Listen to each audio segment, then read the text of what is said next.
Holy shit, we are back. We're back.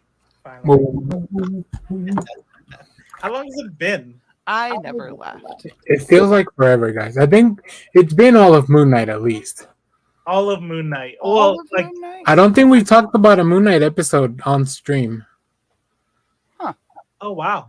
Yeah, we've been gone for 5-6 of a Moon Knight. That's A whole moon cycle. A moon cycle. Oh man, I'm gonna play some. While we talk, I'm gonna find some music for us to like have some chill music in the background too. Streamers has now like music loops that you could play at the bottom. StreamYard? Yeah, new feature. I mean, I don't normally use it because we don't really have segments on our show, but I mean, at least it should be royalty free that they won't get us kicked off of anyway. Oh yeah, I usually go find a playlist on YouTube and I put in lo-fi hip hop. Yeah. yeah. So how have you all been? I Superb. know we talk to each other every day in Discord. I act like You're right. yeah. Yeah. Which, if you miss our faces, go join the Discord because we're there all the time. That's it. Lost Doctor 312. Who are you people? Not my name. Welcome back. Thank you. Today you guys will see notice that Ree and Judah cannot join us today, but That's they what's different. kind of sort of promise next week? Question mark. So we'll see how it goes. I know Ree got stuck without a car and Judah is living life, having a real life. So we're gonna have our here. In Australia, you don't want to be without a card. I've seen Kangaroo Jack. That shit happens to you. Yep. I heard like kangaroos for sure, like legit are dangerous. And we heard the koala screams. So That's right. Yeah, that's actually pretty horrible. We're not gonna do that again.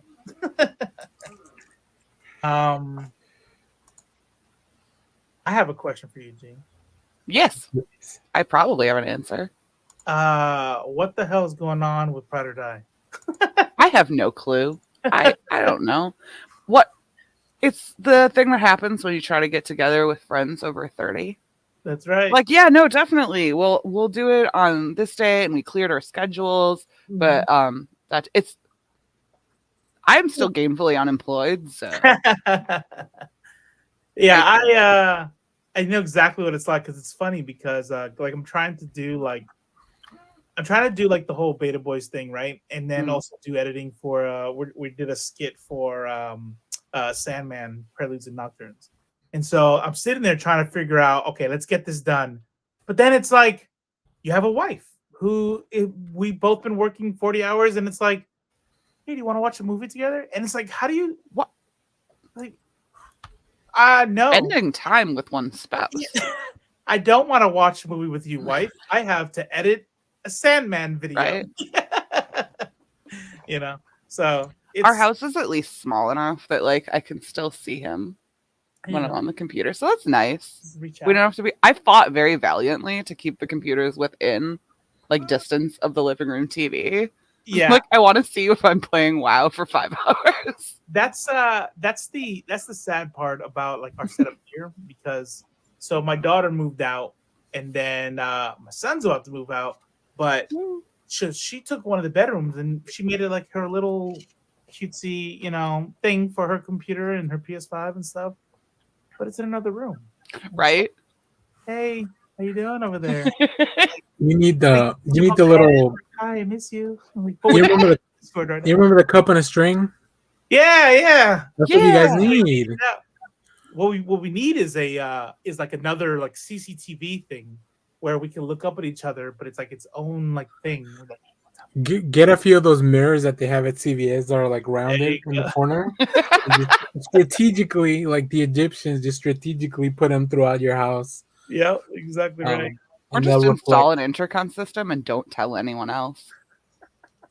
Yeah. Also, what is it? What was in the office? Tube City? Oh yeah. Tube City. Wait, Tube City. It's Community, right? No, they wanted to do the hamsters. Michael wanted to do hamster tunnels throughout the whole office. That's right. I'm gonna leave you all in the background while I edit. Hell yeah. Legoat Land 13 ambassador. Lego. Hello. Lego's great. Lego's great. I'll drop some links for Lego. Hell yeah, do it. Do it. Great supporter of me and my nonsense for some reason. So we just streamed yesterday on another friend's channel, and we talked about the Hollywood families, and of course the Coppolas took the majority of that. You guys had an Amber Heard Johnny Depp talk and didn't invite me. Oh no, not that. No, like people that are related, not people that are having issues. Oh, I thought you said and the like a Jake and a Maggie. Yeah, exactly, like that. Or like the Baldwins or. Wait, who did you say? You said. Are we still pretending that more than one Baldwin is relevant? We did for content yesterday. But yeah, the Coppola, the Francis Ford Coppola's family was the big winner there. That's true. I thought you said the couple, and the couple was the. Oh no! I'm like, well, there's only one couple I'm watching. No, there was a few couples, but yeah, Lego and myself, big Nick Cage fan, so that took up most of the Coppola conversation. That's dope. Oh wow, this live stream recording is not available. Interesting. Did he get killed? There we go. Wait. How is Nick Cage? Nick Cage is a Coppola? Yeah, his name is Nick Coppola. His No, it's not. No, yeah. it's not. What? Hold on. Are you guys finding this out live? I knew that wasn't his real. I knew that wasn't his real name because I found out he picked it after Luke Cage. Yes. Is one of So like I knew that wasn't his real last name. Which my god! Yes. But I did not know he was related to like a relevant. So he started out wealthy. His nephew. I believe How is he so bad with money? I mean, when you grew up, probably not having to worry about it, you probably never learned how to manage it. I guess, but like, I assume wealthy people teach their kids about money. Do they not do that? You assume wrong. It depends on the level of wealth. Some people are so wealthy that money's not real. Right. Like, has anybody watched Succession yet? We don't have to have a Succession talk. But... I didn't, but Succession. I read a really good book about the opioid crisis family, and I'm pretty sure it's just the same story. Yeah. I think the better example is, have you ever watched Arrested Development? Oh, look at that. Born into the Coppola family. Cage is various accolades. He's the nephew of Francis Ford. Thanks, Lego. Yeah, I figured. Yeah, he talks about it because it explains a lot. Like his attitude towards acting kind of makes more sense now. Like he just doesn't take it that seriously. He's like, nah. No, I think he takes it more seriously. Yeah, it's in his genes. He's got competition. Oh, Ropo, I think you're coming at this the wrong way. He loves his craft. Dude, okay, even if he may be in some movies that people find terrible, he loves what he does. Okay. No, I don't think not taking it seriously means you don't love it. I think it could be the opposite, right? Like it's not like stress to him. It's I'm gonna have a blast doing this. That's what I mean by not taking it seriously. Okay. Okay. You need to watch this video on the PBS Thought channel. It's really old at this point, but it's called the Dao of Nick Cage. The comparison, is the Dao of Nick Cage YOLO, essentially, and it compares him to this old Chinese philosopher whose name I can't remember. That like Nick Cage approaches everything with this Taoist philosophy that can be boiled down to essentially like YOLO. Oh, Dao, T-A-O. Oh, that's right. Yeah, T-A-O, sorry. And there's a question about a book you mentioned on the chat. What? I mentioned a lot of books. What was the book about? I'm sorry, I mentioned a lot of books. Oh, you did mention books. You said you should read... Oh yeah, it's called Empire of Pain. It's about the Sacklers. Oh, that's right. Yeah, I'll put it in the chat too. Jump to the Serpent. Yes, we are. We are talking about Moon Knight. Please tell me you've seen it. Of course you have. You're in the land of the rising sun, and by the time I love waking up on Wednesdays and knowing no matter what time there's going to be a thing from Dakota. I'm like, how was Moon Knight? Yeah, I like how your brain had like a stall there. Calling him Dakota. Yeah. Good. I'm glad it's always nice to bring in Luke. I was going to say Luke Cage, although that is always nice. But it's always nice to bring in Luke Nick Cage. Or a Coppola too? What in the fuck? He kind of.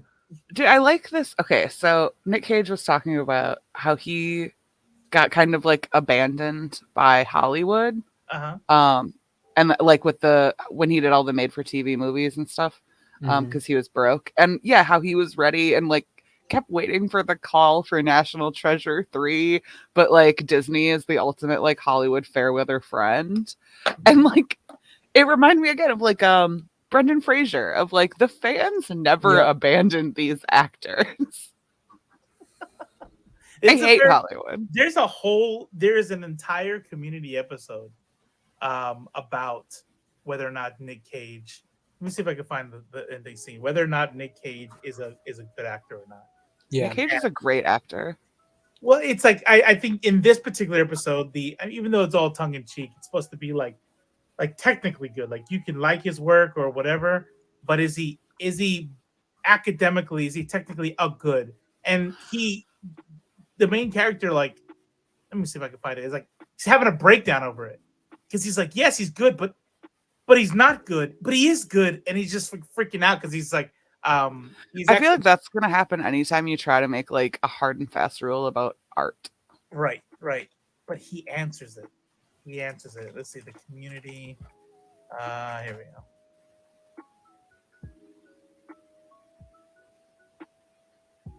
This is 1 minute 25 seconds. Here we go. Yeah, this is the ending. Yeah, we can watch this. Is this about comic books? No, but we're watching this. I mean, Community did stuff relevant to comic books. Yeah, I get it. There we go. Dad, are you here? I bet he's pooping. 33. 33. 42. Poop. Oh, private chat. Oh yeah, I have to take a shit. I'm about to shit myself. I'll be right back. Okay. Oh, yep. Yep, there it is. Nice. I read it right there too. It definitely doesn't say BRB. Well, I wanted to see this scene, and I also want him to. Okay, so favorite Nicolas Cage movie. Favorite Nicolas Cage movie? The bees in the helmet thing. Honestly, is that Wicker Man? Wicker Man. There you go. I like Con Air. I think Con Air was like my first Nicolas Cage movie, and I never got over it. Did he also do the Two-Face or Mask or what's the one? Face Off. Face Off. There you go. They're making a sequel to that. If it doesn't have Nick Cage, I don't want to see it. No, I say that about every movie. Yeah, but we'll see. I was gonna go see Northman, but then I found out it didn't have Nick Cage. That's right. Now Yeah. Now that one actually stuck to my guns. Yeah. I'm not fucking watching that movie without Nick Cage. Hey, Lego said Wicker Man 2. It's good. Nice. Good, and it's creepy. I don't know that I've ever actually seen that one. It's really good. I think that's one of the scenes whenever there's a exactly. I know that scene for sure. So that scene is always listed in those like top cringe scenes or top cringe like scenes that Nicolas Cage has done. But I thought it was like, dude, I feel like good acting frequently makes people cringe. Yeah. They can't handle it. I get secondhand anxiety, and like, just the whole list of bad emotions from some of the best actors. That's why I like them. Mm-hmm. All right, check this out. Dear God, Okay. stand back. Give him space.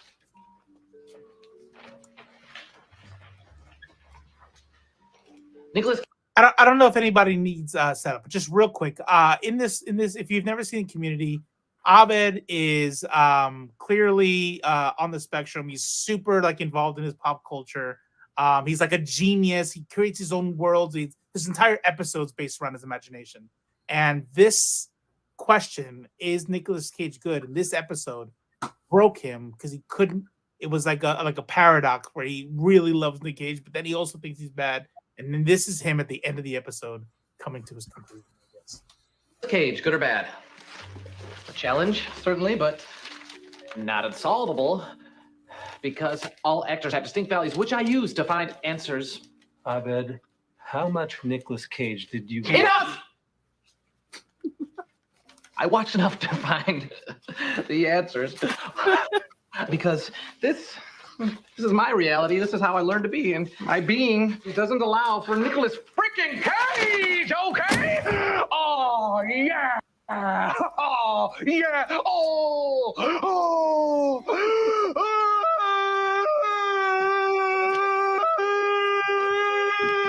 Oh, I'm a cat. I'm a sexy cat. Oh, oh, oh.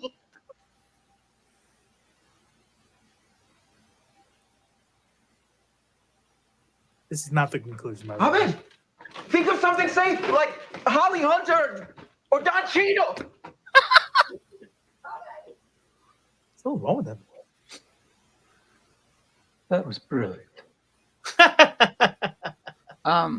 That's actually exactly how I feel about Star Wars. very good. Oh, I was on the wait list for this media class. See the photos like, let them work it out. Everybody keep calm. They'll get there. For a year. Star Wars, I just feel the alarm from the Empire, that klaxon that sounds when things are going to shit.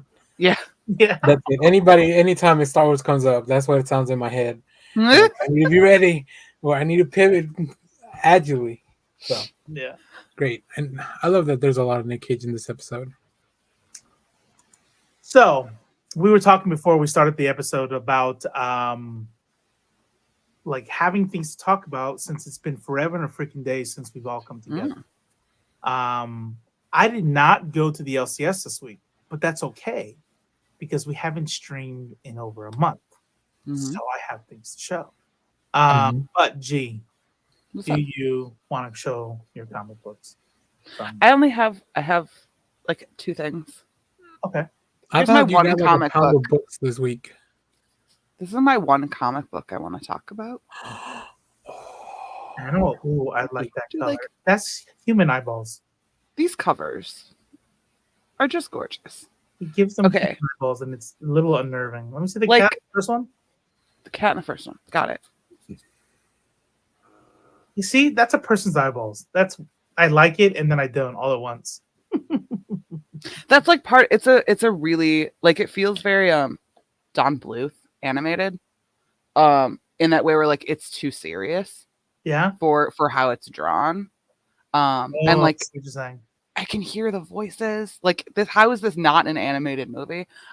It's like it's a sequel to Animal Farm.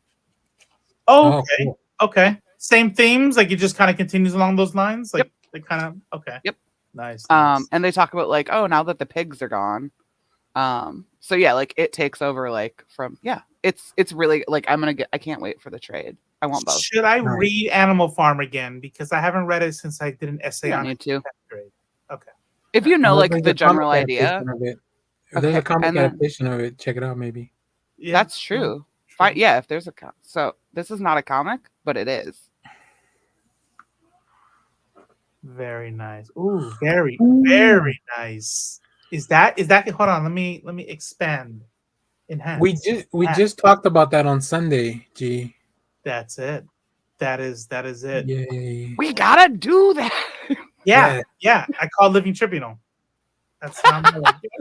Someone just did Dakota. My Dakota was showing me or telling me. Someone did Honey Badger Scout, so she's in the game now. Nice. I think I want to do like a wasp type character. I think I could do that. I want Jubilee, but when she was a vampire. Wait, so hold on. In this game, I know the answer is yes, you could pick your own character, but can you pick established characters to role play? That's like what is in here is the Oh. man. It'd be cool if I had looked through this before and not just been showed it. Awesome. But yeah, no, they have like established characters made. Yeah. You know But there's then you gonna can be make your somebody own that's too. gonna be like Spider-Man Look, win. that is Ironheart. That's dope. That's dope. I'm gonna be So yeah, I think since we have been away, it's mostly been gaming books coming out. That's dope. No, I like I it. do want to clarify because I see the chat. I don't think Jubilee as a vampire was a good thing in the comics. I just think it'd be fun to play in an Okay. RPG game. I'm glad you clarified that. Yeah, no, because They I do think, have so they have like Krakoan is like a feat, I guess, in other comic book terms. But yeah, is a thing you can have, and like that means you can resurrect. Cool. If is like, Oh wow. Cool. I love it. Yeah, my buddy Clay, he also talked about it. He's trying to get us a game going. So if you know anyone who wants to DM one, because I like really want to play and not DM it, but it's looking like assemble all the nerds. DMing, you know what's funny is so there's a whole genre of this on Twitch of D&D. Mm-hmm. And you just look up D&D and there's a bunch of people playing it. And I realized something, having not played a lot of tabletop D&D, is not all games. The game completely relies on the DM. Yep. I've seen them like, this is boring as dirt. Dude, there's some my Dakota watches Vampire the Masquerade on Twitch. And like they get into it. There's one dude who does like he's a Nosferatu. And like he does like the prosthetics and has like his eyes shaded in.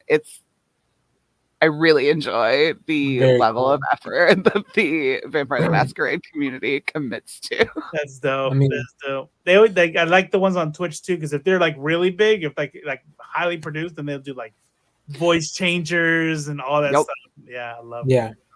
Well, and they have the one he listens to, they do like short stories as well that are voiced by the players, which like I really like that extra layer of like, if you don't want to listen to a live gameplay, we'll just write you like a scripted story. Yeah. Cool. I like it. Clever.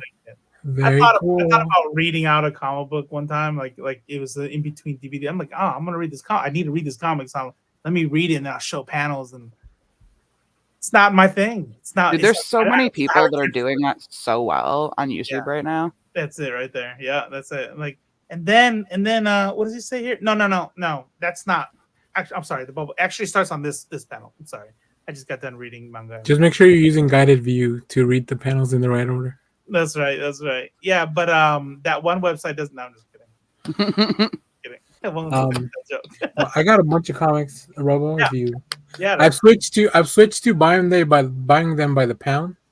Good. I think it's easier. Do you get a discount for that, or no? I just think it's easier. So here, I'll go through some of the highlights. So I got this really cool cover for Justice League 75, which is the last issue. You know, I said I'm not going to buy Death of the Justice League. I get rid of my Justice League. And then I came home with 2 copies of Death of the Justice League. Oh, so did I. There's another one somewhere here. This is still banging. Just fucking amazing. I love Dark Knight Steel.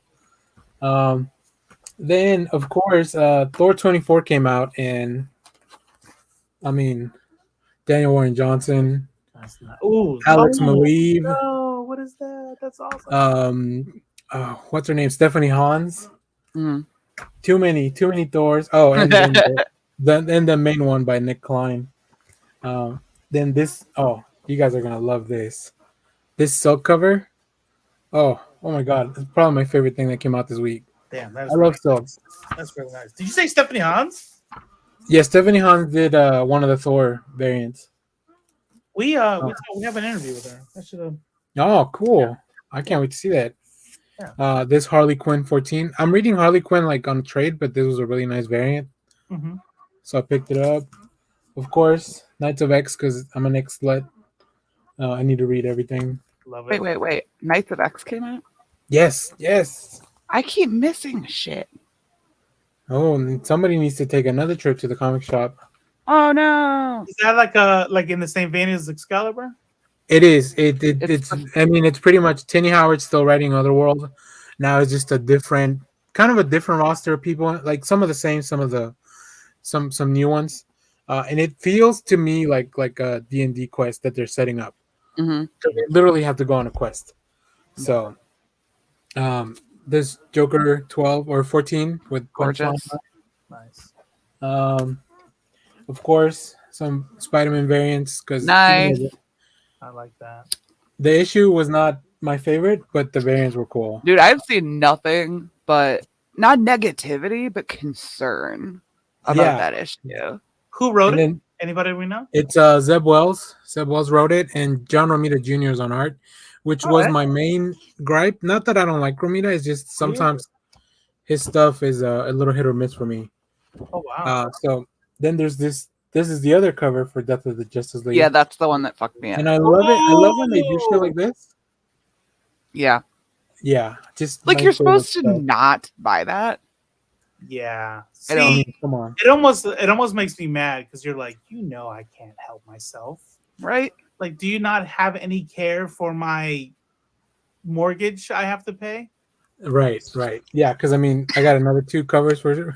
As much as Oh, I said I didn't really like the issue. Yeah, I didn't really like that book, but I bought like 8 of them. So I You know really what like sucks? on You know that the You know what sucks is that these don't have digital code, so I can't even like give them out to people. I have to redeem them. Like it's this whole thing. Christian Ward's new book, oh Bloodstained fuck yeah. This is the Ward cover, and this is Reynolds on art. Mhm. Let me see. I'm gonna skip a few things because like I said, I bought too many things. This one's cool. Godzilla versus Ghidorah.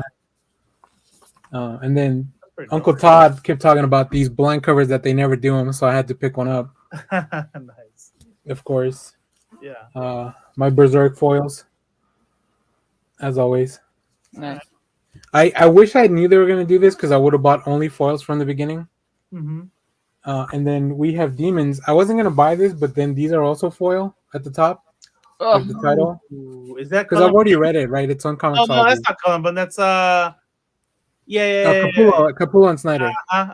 Yep. And then Something's Killing the Children. Yep. Which I had to bag because I didn't want the mask getting torn off Right. accidentally. I bought and 2 then- copies so I could read one and bag that one. This finally concluded, and oh my god, great story for the Turtles fan. If you're a Turtle fan. Yep. And then I was looking for a different cover, but I got the hardcover of DC Pride. Oh, nice. Yeah.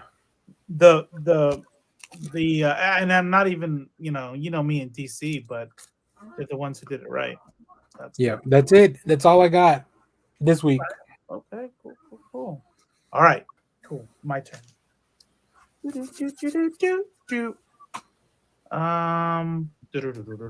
Bring out those hardcovers and omnibuy. Okay, you want those first? Got it. I mean, listen. Did you get that gorgeous Captain America hardcover? Because I did. I did not. Do you have it? It's upstairs. I'm sorry. Well, if I got all the cool shit that I bought since we last met. Yeah. This is all my stuff. All right, so I did get this. Hold on. This is how Robo worked out. He just buys heavy books and lugs them around. Yeah. Oh, dude! I looked at that one. Sick. You know what's funny is Sick. so my LCS dude, he really wanted to hurt me. He had the War of the Realms omnibus and this, and he's like, "Yeah, I put these aside for you." I'm like, "These?" I'm like, "Come on, man! Like, I know I'm bad with money, but I still have to eat." So I picked this one. I have children, sir. You're right. All right. I'm an adult. I feel like I showed these. Maybe Nah, just show them again. Show again. No, I hadn't seen that. Oh no, I haven't. We looked at that at the. Dude, that is sick. This is Kubert stuff, right? Yeah. Like I don't like Wolverine, but when we were at the LCS, I'm like, oh look, there's a Wolverine hardcover. Did you want that, babe? please say you want it. Oh, dude. Nice. Is that my birthday gift? Look at that. Do you not own that, Danny? No, not yet. But I will after I find out where Robo lives. But I will when yeah. Oh, I'm sure your LCS would be happy to order one for you. Yeah. Isn't that nice? This nice. That's gorgeous. I love the It's slip so case. smart of them. Apparently, these are like the 3 titles that like the movie was, borrowed heavily from. Yep. What is this? Batman Ego, Batman Year One, and Batman The Long Halloween. And so they just said something. And they're good books. Yeah, Like, Long all three of them are Halloween super is solid. a treat. So, oh yeah, I got this one too. I'm in the middle of reading it, so it was open in front of me. You read Inferno. Oh, yeah, I got that one too last week. I didn't show it because it's already put away. What's the undercover?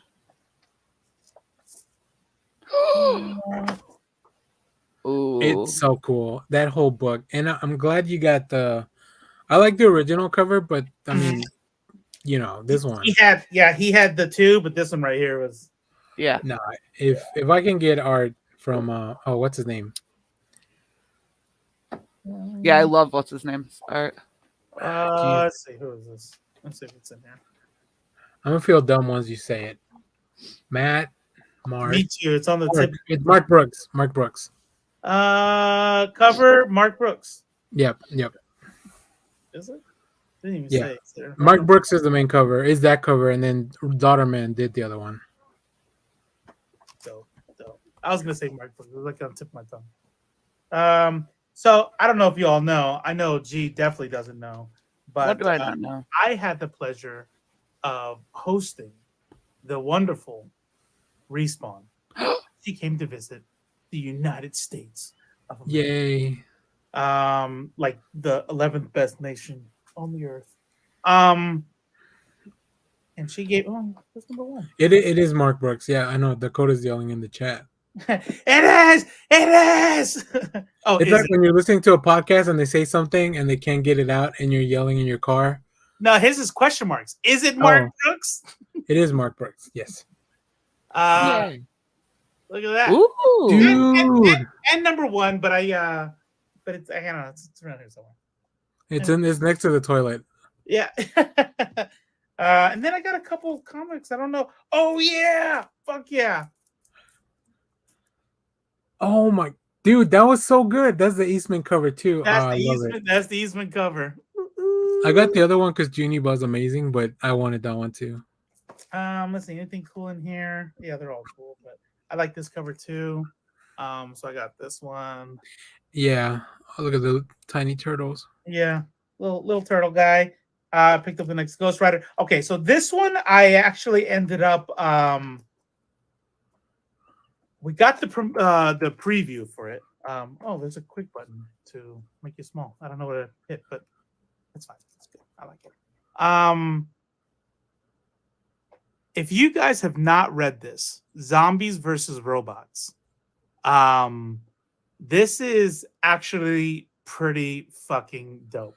Really? The art is dope.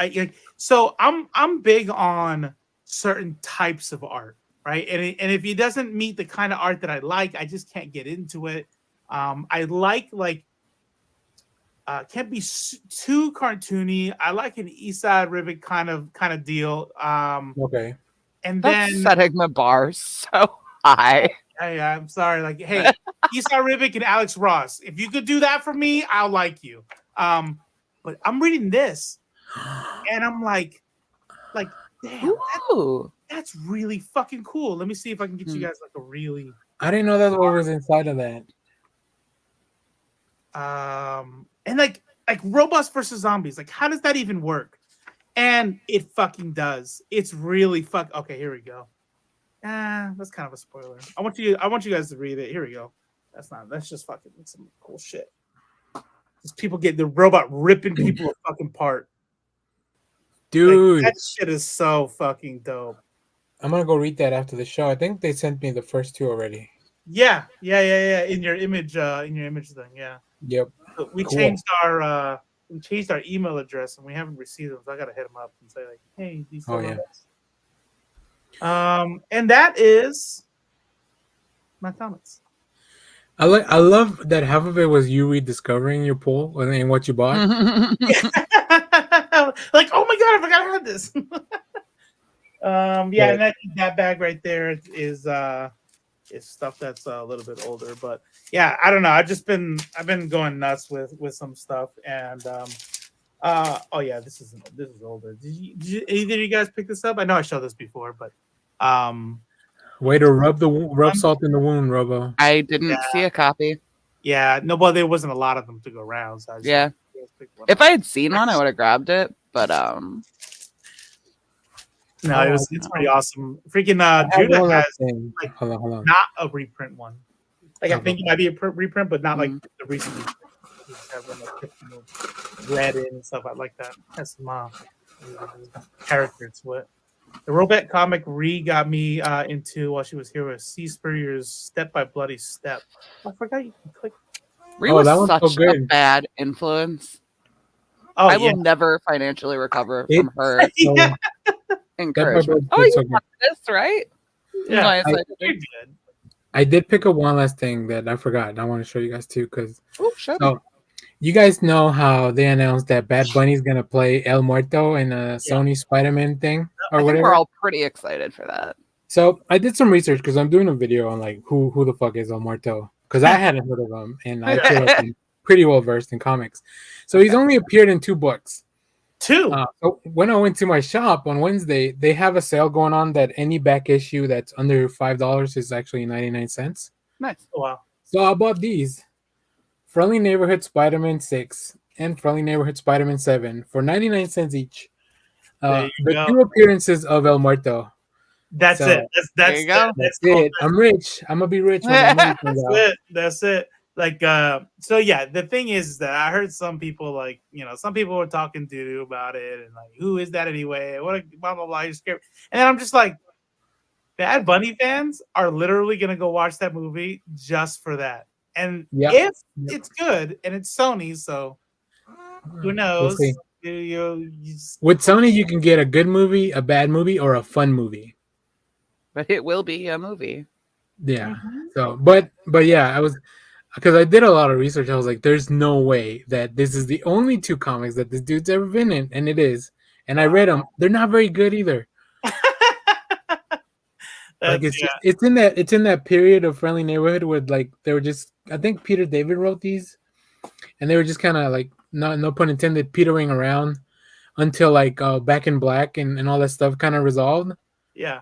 So yeah, but yeah, my retirement fund's secured. It's done. Nice. It's done. Congratulations. Yeah. Thanks, guys. I'm happy for you. I thought about getting them slabbed immediately, but I don't think it's gonna be worth it. We'll see. I'd be very surprised if my LCS didn't get it slabbed. He got the new Doctor Strange #1 slabbed. I was like, why is that slabbed? And he's like, I don't know. It was available, and I was like, we'll see. Yeah, and then I was like, I'll buy it. Well, I went to my shop and they have a bunch of stuff. I bought this a couple weeks ago. It's the Gunslinger. It's Spawn Universe 1, the Gunslinger Campbell. This was $10. Stop. It cost $30 to slab a book. Yes. So how does that make sense? I don't know, but because it was only $10, I bought it. I wonder if you get a discount for like doing a bunch. Yeah, I'm sure he does. I mean, yeah, it's probably because it's through the shop. Maybe only regular people that pay if that. it doesn't sell, then no. But yeah, he's just got a bunch of those. It's not enough time to like figure out if it's gonna sell or not. I would have, definitely. Slabbed. So sorry, Lego, good question. So slab means it's in one of these. It's graded. So like somebody takes a look at the quality, and then they put it in this little case so you can never read it again.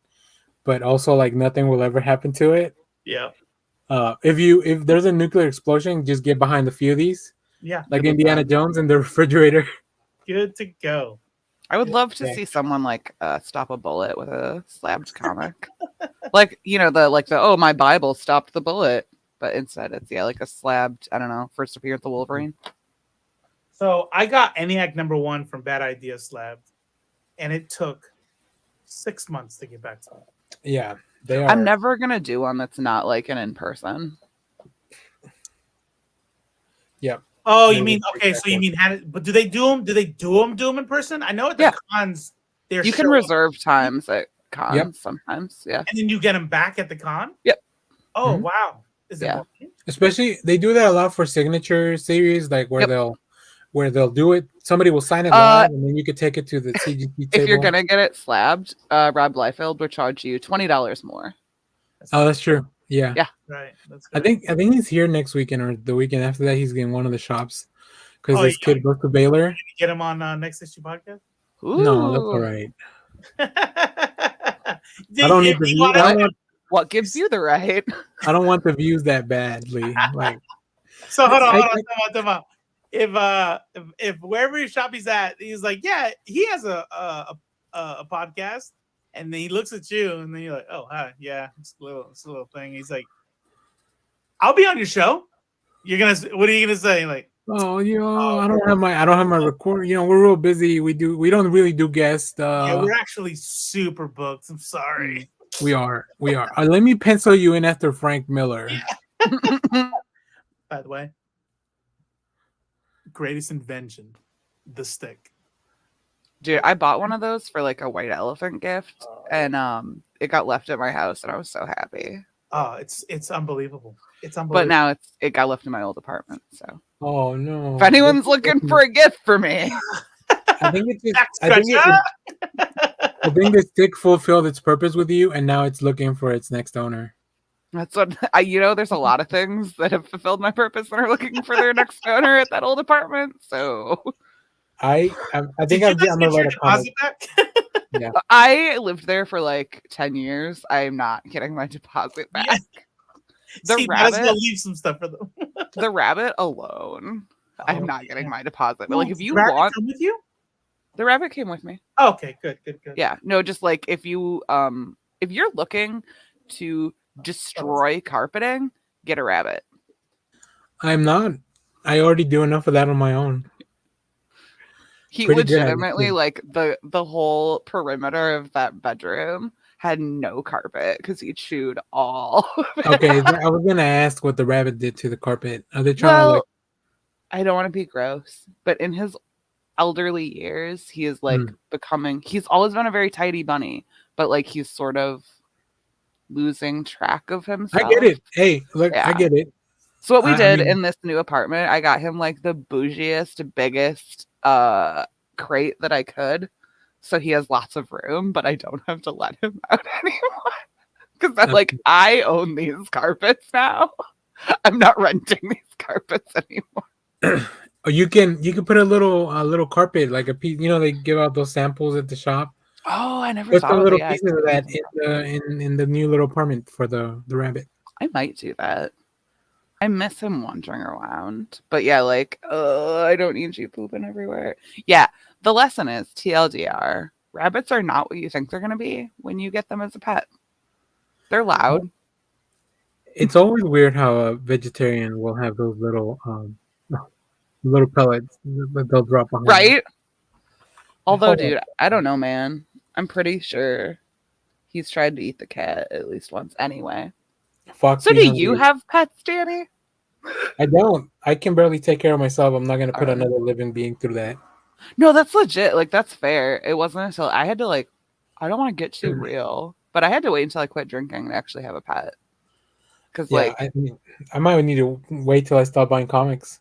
I don't want.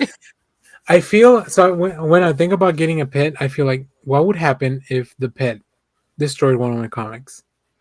No, that's totally fair. Like, how would I react? Oh my god! See, I thought Ainsley was gonna write about the time that somebody destroyed a comic, but yeah, I don't want to have to make that choice. Also, they're pretty expensive to maintain. Like, especially with a rabbit. Like, I've lost a lot of books, or rather, their covers to his little chompers.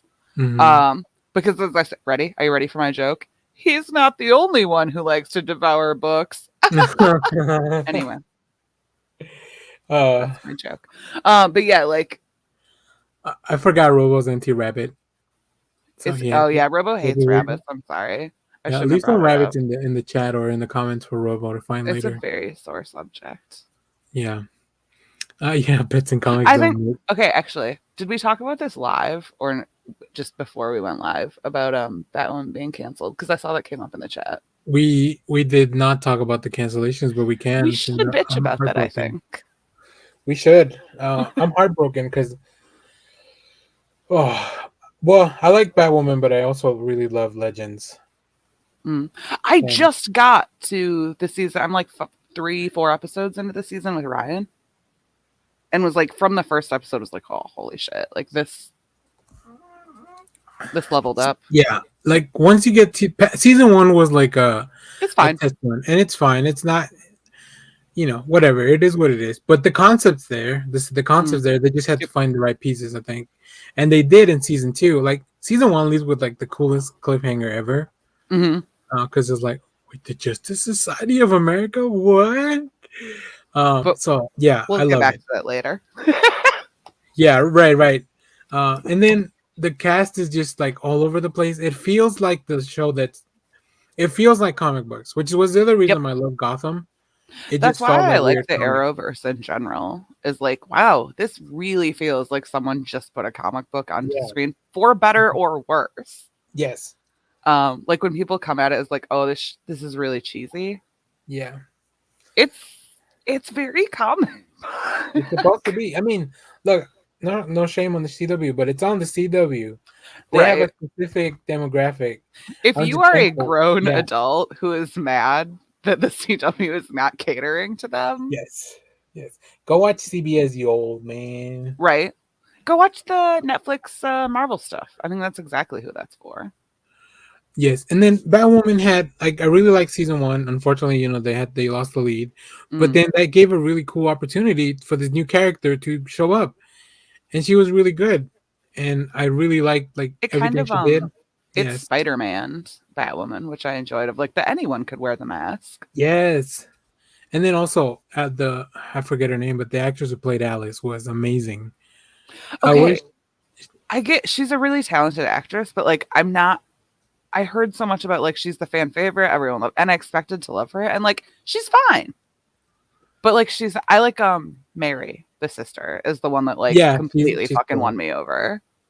I found her whole in the end of season 1 with her like just tell me that you're Batwoman to be like super I don't know, like as a younger sister who idolized their older sibling. Yeah, And like wanted to be like, you can trust me, and haven't I proven myself to you? Like I found that so genuine and heartbreaking, and I loved that it was a not biological siblings, but they Yep. still have that same That's a good fucking show, but it's fine. We It can gave just her watch the Flash Batwing, more. like so much stuff, so many cool twists on villains. I think they had just introduced Poison Ivy for next season. Wait, so Yeah, we're no. not gonna actually get that? I know. And you know what's sad? I was thinking about it because I was looking through the DC reviews for next week.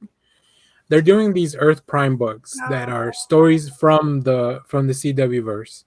The next one is Legends of Tomorrow for next week. So that means that next week I'm going to read the last Legends of Tomorrow story that I'm ever going to get. And that's very sad. But I can always go back and watch it. Although weirdly they haven't moved it over to HBO Max. I guess their Netflix contract's still on. Yeah, that's literally the only reason I still have Netflix is because I'm watching Arrowverse shows on there. Yeah, but who knew? Who knew that out of that one little Arrow show, we were gonna get so much. Dude, I had no idea what to expect from Legends of Tomorrow. And I love rereading old DC comics because I keep seeing like the Doctor in the first season. Rip. Yeah, he's from the comics. Yeah, he shows up. And you're like, oh, what? And sometimes they look so different, but that's like the best primer I think on DC comics you could ever watch because it touches so many characters and does them really well. Well, obviously not as well as DC Superhero Girls, which is like top tier DC, but they brought in Booster Gold for the last season. I heard about that. Which I love. I need to go back and rewatch some of that stuff because it was fun. They rescued Constantine. Robo, I'm sorry, I don't know if you watch these shows or not. I just finished the season with what's her name? The Fates and that one bitch. I didn't like it. It's the only season I haven't liked. But I didn't like the Fates. I don't know. Oh yeah. The word like in hell and everything or whatever.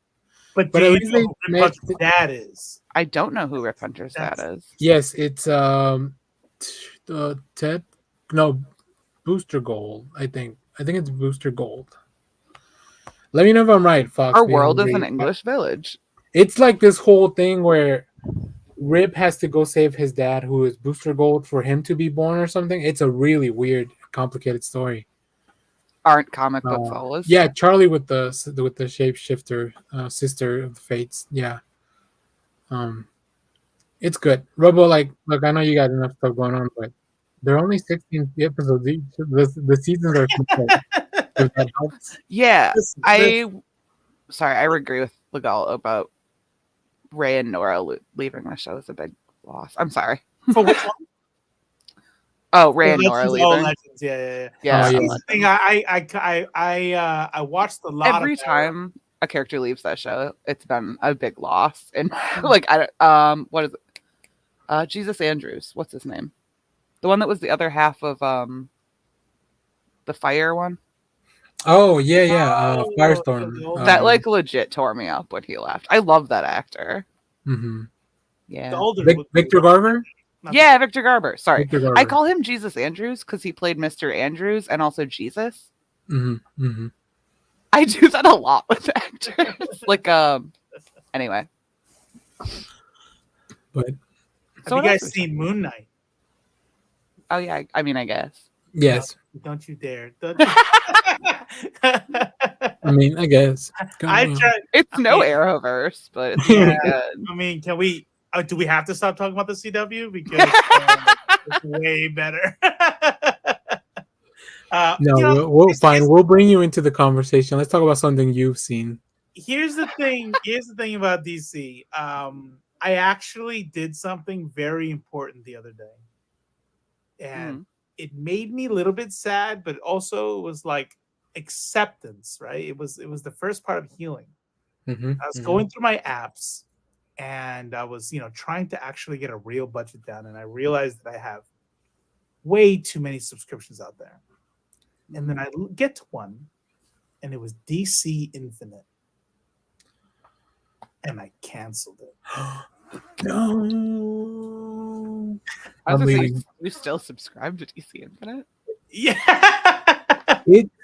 It's how I read my old comics that I put in a box and I can't No, that's find. legit. Yeah, that's how I use Marvel Unlimited. Yes. I know exactly. I wish they would bring it down to 4 months at least. I know they probably 6 months is a long time to wait for the new comics. Marvel? No, DC. Okay, yeah, Marvel brought theirs down to 4. When DC launched, I love Marvel being petty. When DC launched their thing and they're like, we're gonna do 6 months, like like Marvel. Marvel's like, nah, homie, hold on. Yeah. We're switching to 3 months. Oh, 3, yes, right. Yeah. Is Robo doing an ad for Truebill? No, I didn't do that.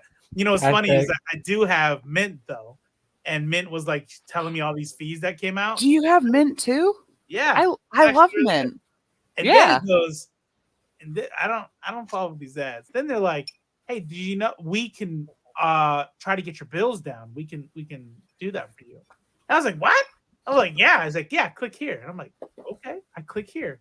And then he's like, yeah, so just sign up for this subscription for Trooper for $10 a month, and this is that $20 a month. I'm like, nah, we're good, back out. My Mint is like dead in a corner in my email. Like it just, I know it keeps trying. Yeah, I mean, I have the app. You don't have the app? It doesn't matter if I have it or not. It's you saw what I just showed you guys in comics. What is Mint gonna do to that? It's gonna let you know, like, hey, I already know. I want to stock up on Top Ramen. No, those Bad Bunny comics are gonna pay for my that's retirement. right. Dude, I love how the idea of like, oh, I'm buying this because it's an investment, as if any of us are gonna sell any of those ever. Can you imagine? Can you imagine the collection? I mean, even just mine from the past couple of years now, like saying, you know what? I'm ready for money. I'm ready for the monies, and taking all these fucking books and then getting rid of them. No, come on, no fucking way. Every winter I try to like get a few, and maybe like those I'm just gonna donate. But before I donate anything, I do go through them to see if any of them are worth anything. So I have sold a few things. Like I've never actually gone like, oh, this looks hot now. Like let me go find it. I never do that because those are mine. But like if there's stuff that if I want to get rid of it anyways, and I can get a little bit of change out of it, then I'm gonna do it. I used to buy a lot of those GameStop covers that they would do like at the stores. Yeah. And for some reason, people want those, and I have them, and I'm like, I never took them out of the bag, and I just bought them because it was an extra comic. Oh, you know what I learned? I need to start doing. You know what I learned? Those little bags, those bags that those comics are in, they're bad for the comic. Oh, really? Yeah, I need to get them out. Interesting. they're bad for the comic. It's Miracle Man taught me that. He's like, yeah, you can't leave them in there. Like people like oh, this hasn't been open since the 70s. And if you So like, basically, you should open it really carefully and Yeah. then store them separately but together. yeah, like I said, here's the bag it came in. I had Yep. to take it out and put it in a modern one because this stuff is made of shit. You can even put like on the other side of like you did with those two comics, like just put it on the other side. Yeah. So if I get a bag, Death of Superman, it's gonna be worse than if I get one that's out of the bag. Interesting. Yeah, like there'll probably be some value to having like this unopened one like that. But if it's like if you want to get it graded or something like that, you're gonna open it, and if it hasn't been open in 25 years in that thing, now this is me repeating what Miracle Man says. Miracle Man has like 40,000 comic books and he knows everything, and so I'm just taking it as gospel. Double check, look up some shit. I'm sure Reddit will have some shit on it. Talk to your local chemist. I mean, Yeah. you know. Yeah, I'm pretty sure I've makes seen sense. a meme about that. So Yeah, well, here's the thing. Well, then there you go. That's even like higher like level than Miracle Man. Sure. Yeah. I gave a friend Spidey 361 and New Mutants 98 as a gift because they found him in a box, and he got them slabbed 98 for Spidey and 9.4 for New Mutants 98. Comics do make great gifts. Wait. Drums of the Serpent. You are you anti-slabbing? You don't be slabbing? No. Look, the chemist. No. Uh-oh. Yeah. It's someone that like Doc Brown. It's not Doc Brown per se. What's his name? Who's the other? Not Doc Brown, but Rick. I want to say, huh? Rick Sanchez. It's Rick Sanchez. Okay. I was thinking, what's his name? I don't know. Walter White. Oh, Walter White. Yeah. I want to talk about Moon Knight, and I want to talk Okay. about something. I'm gonna open up with this statement right here, and I want you guys to tell me about this. Moon Knight is absolutely, without question, my favorite thing that has ever come on Disney Plus ever. That's statement number one that I feel totally comfortable saying. I think, for me, Moon Knight, this series might be in top 5 Marvel MCU IP, including movies. I fucking love this series. Whoa. I mean, what do you guys think? No, I can't argue with that. Like I would have to do some soul searching. Yeah. To put that stuff together, like that same train of thought. I'm thinking, like, just off the top of my head, I'm thinking Mandalorian maybe tied up there with like stuff on Disney Plus that I really like. And we'll see what happens after Obi-Wan comes out. Mm-hmm. But I mean, I'm not gonna fight you on it. No, I think this is. I'm being. There should be zero hint of subjectivity here. So totally understand. Like I know, especially G and all of them is super Star Wars. So anything Star Wars is gonna beat that out. I think that this is probably better than the Disney Plus Star Wars stuff. I'm not a huge fan of the Disney Plus Star Wars stuff. It's fine. What about not the Mandalorian, but the Mandalorian in the Book of Boba Fett? Because that's pretty badass. I actually really didn't like that. No, I liked that part, but I think it should have been like a special. Got it. Yeah. I remember you were talking about that, about how it took away. I have problems with Dave Filoni. And I think those problems are exemplified strongly in the Disney Plus Star Wars stuff. Mm-hmm. I don't know if it's of the MCU shows, I might agree that it's my favorite. Okay. Of the MCU period, it's not my top 5. What about 10, 15, 20? Oh, in top 10, yes, absolutely. You know what? I need to see how it. I guess we need to see I how have my rankings here. I've been doing a rewatch, so I actually have like an active rankings. Yeah. No shit. But it's missing Hawkeye and Moon Knight right now. My top 5 is Black Panther's number 1. Okay. Guardians 2 is number 2, and this is just by my enjoyment levels. Okay. That's it. Ragnarok is 3. There you go. Captain Marvel is 4, and Iron Man 3 is 5. Well, I really like Iron Man 3. Winter Soldier, where's that place? Winter Soldier is dead last. Stop it. Gee, I think. Let me check. Oh, Yeah, Winter Soldier is dead last. the pain. wow. What happened? There's something disconnected. Well, I mean, I now just, that G's pulled out a list, I only have the films ranked. I don't have the shows in here. And that's like it's just my enjoyment. Like if you look at my list, the stuff in the last part is all like really similar shit. The stuff that's last is all Captain America and like Winter Soldier, the early Thors. Like it's all really similar shit. Okay. Okay. Wow, Thor 1? Thor Is 1 is in the bottom 5. I'm such a coward. I haven't even added No Way Home to the list of MCU rankings. No Way Home came in surprisingly low for me. It's like mid-tier, but I'm not a Spider-Man fan. Yeah, that's fair. That's fair. Yeah. I don't think I'm a big Spider-Man fan, but Don't worry, that was not a Spider-Man movie. Huh? It was just like, hey, Doc Strange, bring me more Spider-Man. There was a lot of Spider-Man in it, but I don't think the MCU has yet to make a Spider-Man movie. That's a big argument that I do have, which is why I don't have those movies as high on my list. I've been really enjoying the alternate takes we're getting in the MCU on these characters, because like to bring it back to Moon Knight, this is not the comics Moon Knight in a lot of ways, but I think in a lot of ways it's better than the comics Moon Knight. Well, I'm gonna start with Volume 1, so it's picking and choosing the best stuff about the Moon Knight runs that it's picking from. Like, I have never gone that far back in Moon Knight, because like the farther back I get in Moon Knight, the less I enjoy it. I think the Jed MacKay run is the most I've enjoyed it so far. Oh, it's so good. Jed MacKay is great. Yeah. Someone should like, I don't know, give him a casserole or a hand job or like whatever he needs. I just a release. Yeah. That's an interesting place to start. The casserole. Yeah. Hand job. I don't even know what would be next. I don't know if it's an Ace thing, but like for me, like sex and food or like that's always going to be like. No, I think that's a whole genre, so that's normal. Once again, I'm not going to fight you on those rankings. So yeah, food is that's pretty up there. They're both really comforting. I don't know. Yeah, that's right. You need them.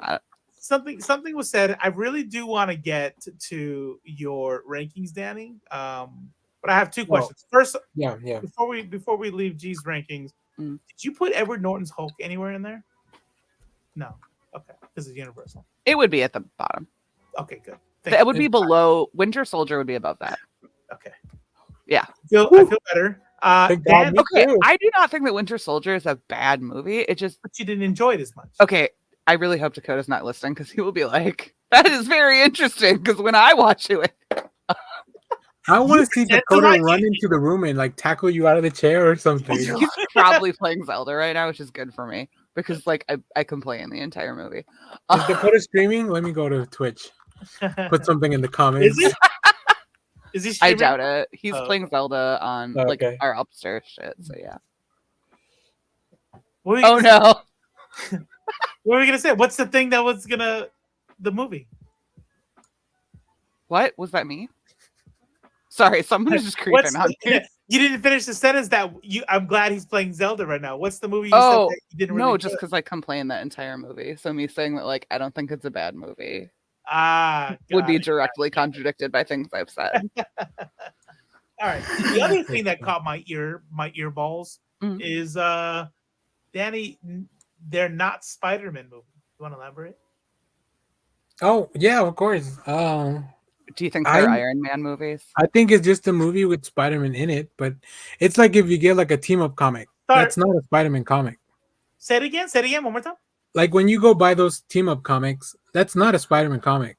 It's just a comic with Spider-Man in it. They are Spider-Man comics. Like no one else has those team-ups. That's a unique thing to Spider-Man, is his ability to team up. Well, but like other people, like they do the Marvel team-ups where they just get two random characters. That's kind of what I'm talking about. I feel the movies, like, they don't center around Peter so much. This last one probably did the most out of all three of them. But it just feels like Iron Man took That's a the lot first of one, Homecoming, right? the first one's Homecoming, which is it's really it's an Iron Man movie. I mean, It revolves around his grief about Spider-Man. I mean, about Iron Man for sure. But whose grief? Peter's grief. oh, so the first one's before, right? I think Homecoming's before. You're right. I'm thinking of You're thinking of vacation, European vacation, Yeah. Spider-Man. I think part of that is because right, like the you're right. first two movies take place over. They're so short that like you don't. What development are you gonna see? Yeah, they're really low on my list. They're like at 17 and 18 out of 25. Those Spider-Man movies, and my favorite Spider-Man movie is Spider-Man 2, the Sam Raimi Spider-Man 2. Don't make that face. How dare you, sir? How dare you? So Far From Home. I mean, No Way Home was like. So you would prefer like more Spider-Man to a Spider-Man that isn't a dick? I mean, it's been a long time, but spoilers for anybody that hasn't seen No Way Home. I like what they set up now. Now we can really tell a Spider-Man story. Dude, the thing is, I think we're not going to see him again for a really long time. I hope that's not true. Yeah. Because, I mean, Tom Holland has straight up said he's taking a break. Yeah, he needs to. He's been in shape for like the last 10 years. Yeah. Let that man eat a pizza or something. Dude, right? They're gonna go eat. They're gonna go make some babies. And Let him get a casserole and a hand job. He deserves it. a casserole and or a hand job. But yeah, that's kind of what I meant. That I want a Spider-Man movie that's just like, like in the beginning, there were just movies about like Thor, Captain America, and Iron Man. Like they were their movies. I want that for Spider-Man, not an origin story. Just I think we're more likely to get that for Miles or Cindy, which very very welcome for me. Or even when like give me any of those. Like I like all the Spider. Or dude, who's the other one? Anya. I finally just met her in the comics. Are you reading Black Widow? Yeah. That's where I finally have met her. Yeah. Okay, cool. Yeah. All right. Which, by the way, like I finally caught up. I read the first 2 volumes. I'm on the floppies now, and it's ended. But now it's done. If anyone wants a comic series canceled, let me know. I will love it, and they will cancel it.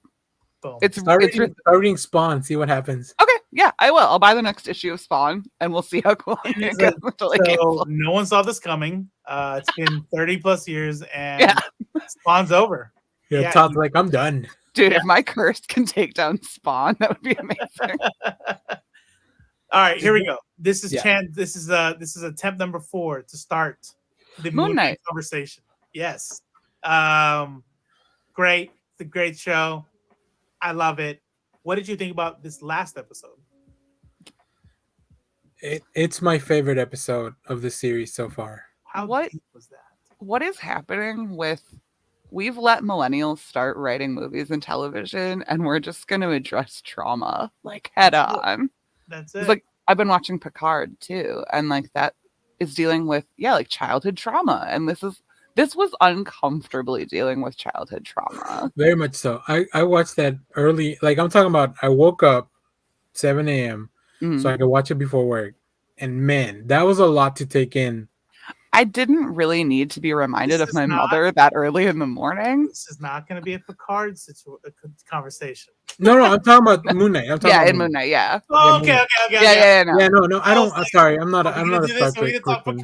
No, I'm just talking Moon Knight. Yeah. Yeah, I'm not a Star Trek person. But just so many movies and TV shows and stuff are addressing like generational trauma and all this. Yeah, like I like that we're doing this as a society right now. It's good, but it's also like and me not excluded, but like becoming more aware of your own trauma, more aware of what certain actions and stuff means, like, and then you put that in your entertainment and stuff, and I'm like, fuck, dude, like, everybody bipolar today, and then someone's like, everybody's always been bipolar, you just ignored it until they killed themselves later, right? It's like, it was like, oh yeah, okay, cool.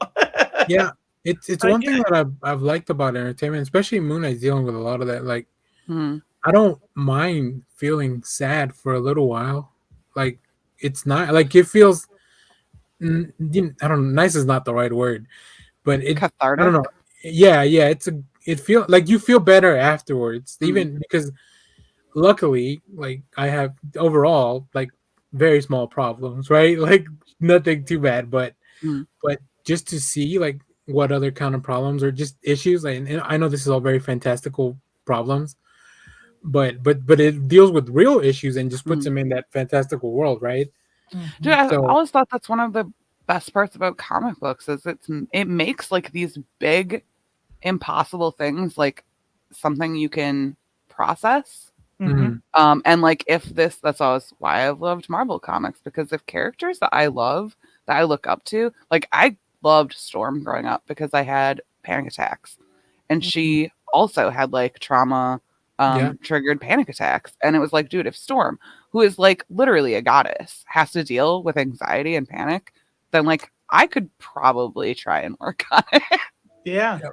No, that's good stuff. I really, what you were saying about the balance earlier is like that whole scene with the mom and going through the hallways and all that was so powerful. But there was like, you're right. It was like this, like very deep. You felt the weight on your chest, everything kind of like shrinking, like, oh no. And then, and then, and this is something that I think, and I know you all liked it, but the Marvel Zombies in What If kind of, I think it was like there was a certain sort of weight there that I felt like I wanted to really. Who was the one that Vision was keeping them? Not Vision. Was it Vision? Black Keeping them alive? Panther. Was it? Oh Oh yeah, Vision was keeping somebody for Wanda. Yeah. yeah. He was keeping Panther for Wanda. Yeah, and I was like, that's deep. But then it was like, oh, the head wants to make a joke now. And it was just like, I don't know. I just felt like it was hard to balance. In this, it was like, Yeah. and then eased you out of it. And then you went back into the action. And then, you know, and all that. And I was like, man, here, I wanna show this scene real quick. Yep.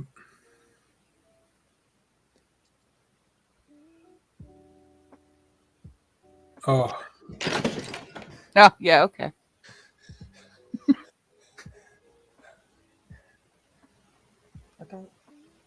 This is fucking God. This one got me. I remember some things, but I don't remember this.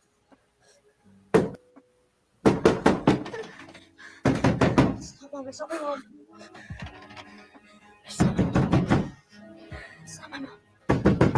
Mark, open this door. Open this door right now. There's something wrong.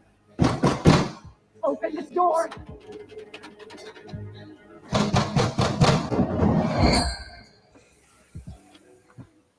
Bloody hell. Look at the state of this place. Better sort it out before Mum sees it. Mark, open this door right now. The realization right there. What a fucking good actor. And danger is near. Stephen Grant has no fear. You made me up. Open this door right now.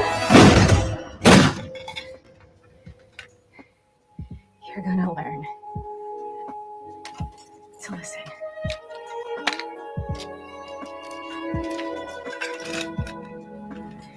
I didn't have to make you do You this. see what she did? You see what she did? Disgusting. You're not meant to see that. You're not meant to see that. That's the whole point of you. Yeah, so that one right, that part was like, I sat there and I'm in the couch and I'm just like, and I walk over and I tell Maneater, I'm like, would you just watch the fucking show, please? Yeah. I wanna hear her take on it so bad. I know Lego brought up a good point. I think I do want to see how they finish that up, because especially the way they left this last episode, I think overall they've been managing talking about the ID pretty well. But then again, that comes from the point of view of like somebody that doesn't have to deal with it. I just know kind of what a bad take has looked like in the past. And the show hasn't fallen into any of those trappings so far. Yeah. But obviously the way that things are happening with Steven, like that puts us at a bit of an odd situation, right? Because how are they going to resolve that? I don't think, because it would feel bad if they just say like, oh, he's scared of that altar because of this other weird thing that happened that could never really happen or whatever. So yeah, I do want to see how that happens in episode 6, but so far the creators haven't let me down with any of that stuff, so I have enough trust in them so far for them to stick that landing. And we've been kind of burnt in the past with last episodes of a series. As much as I love WandaVision, I feel like the last episode was the weakest one, just because you have to resolve all the stuff and then you resort to like the big CGI battle once again. Although the conversation with Vision and Vision was pretty good. I did like that. But where this the was fuck doing is White Vision? Yeah. True. Yeah, I'm not super. I think it's a mixture of me. It's not my place to. I don't know. I guess the way I look at a lot of this kind of stuff is not only am I not able to decide what's good or a bad take on something that I'm not like an expert in or don't experience, but I kind of go both directions in that.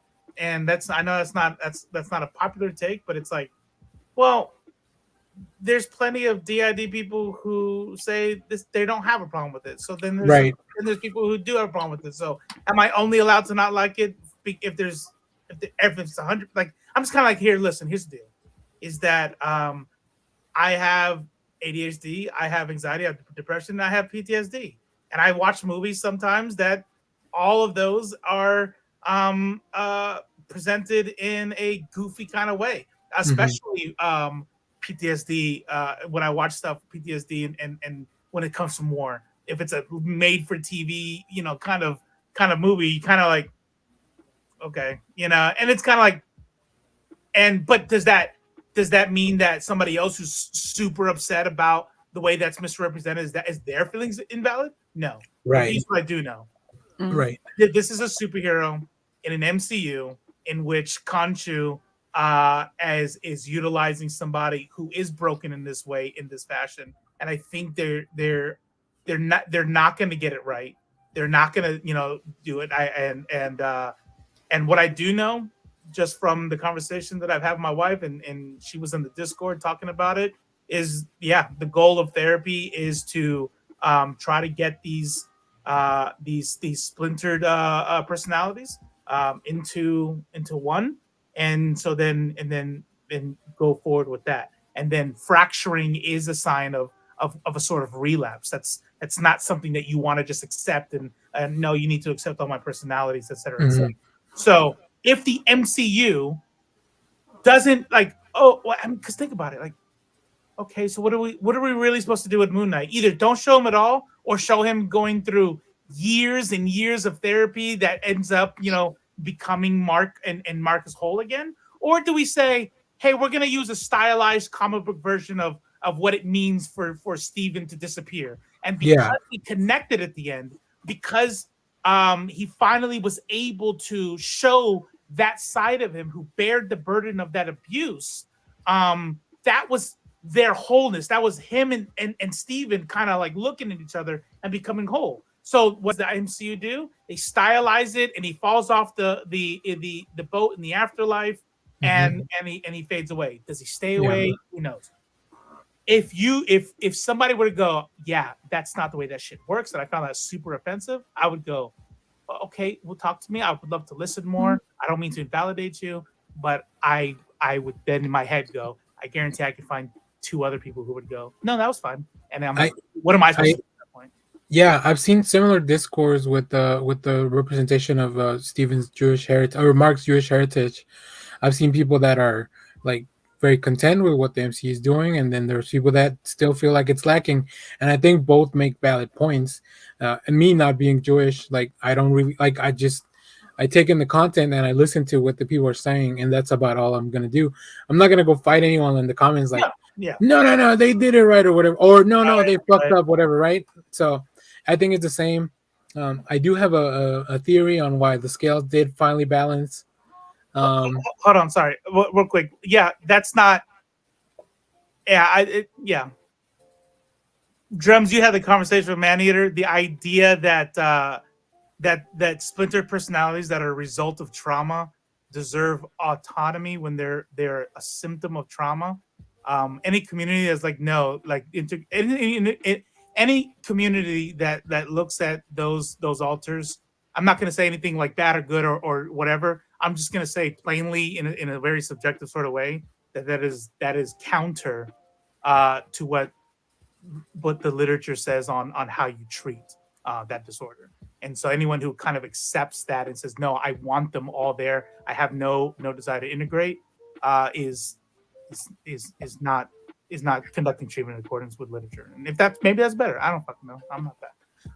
But what's your theory? I know G gave earlier before we started was like is he dead? And then you said you had a theory. What do you guys think about the whole thing?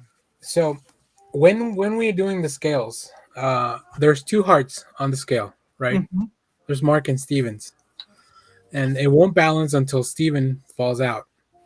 And I think it's because the true weight of Mark's hearts is 3 hearts, because we know there might be another altar in the other sarcophagus that we saw earlier in the previous episode. So I think because Steven was finally off the boat, when as weird as it sounds or whatever, now there's only 2 hearts that belong to that individual, and now it balances out.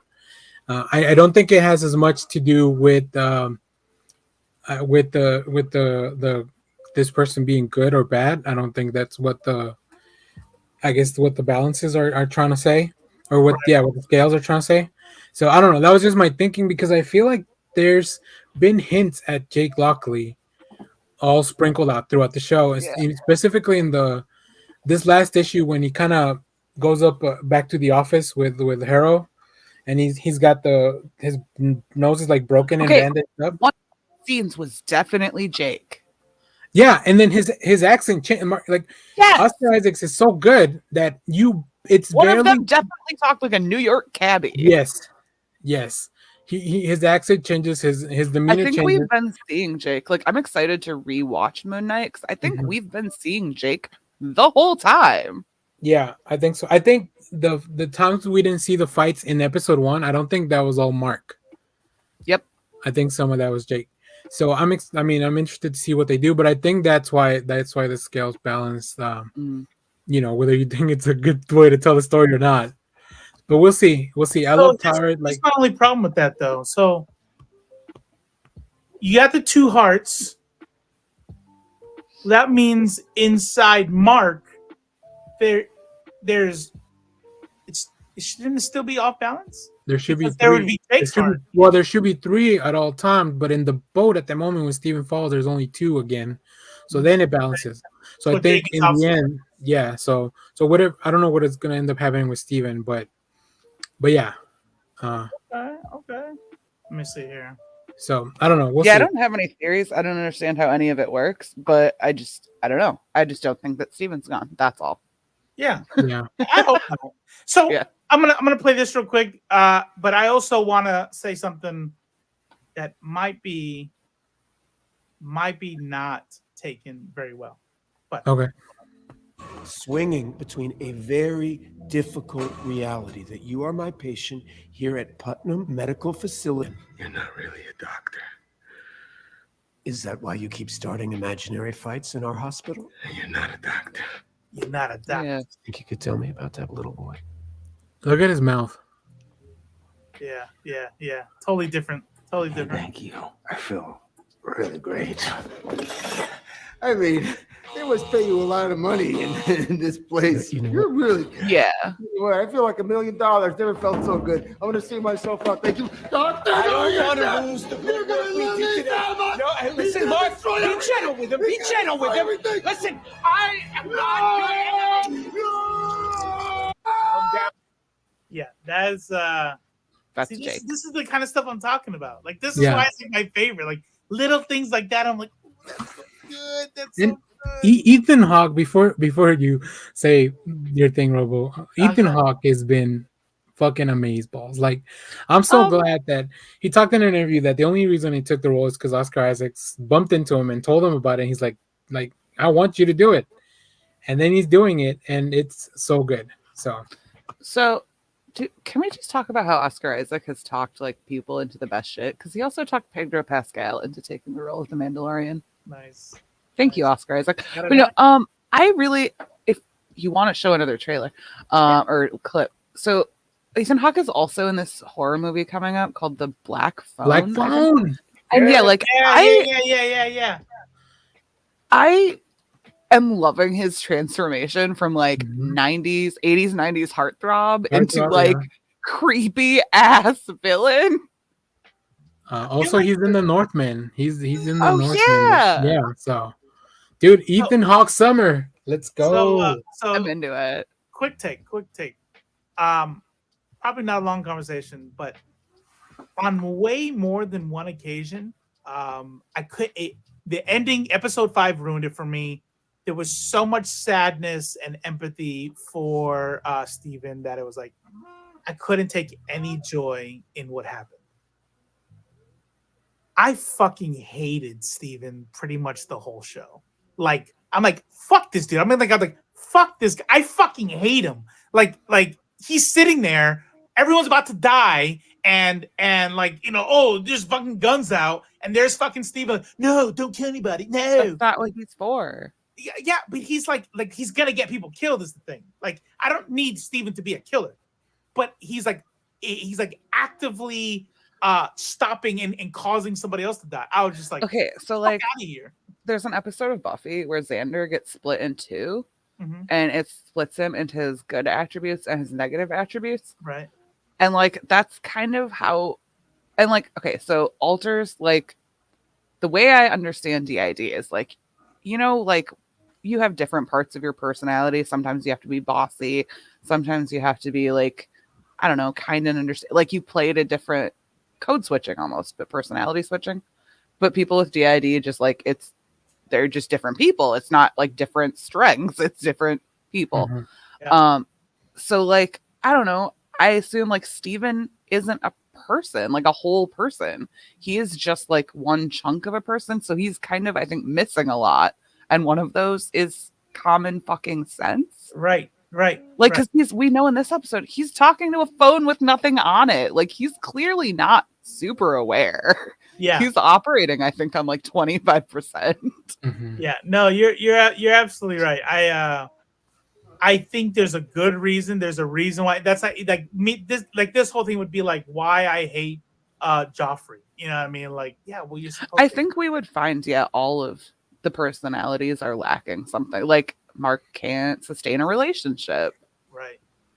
I think they're all not complete people because they're all the same person pulling from a finite amount of resources. Okay, hold on. Before Drums of the Serpent storms off in the temper tantrum.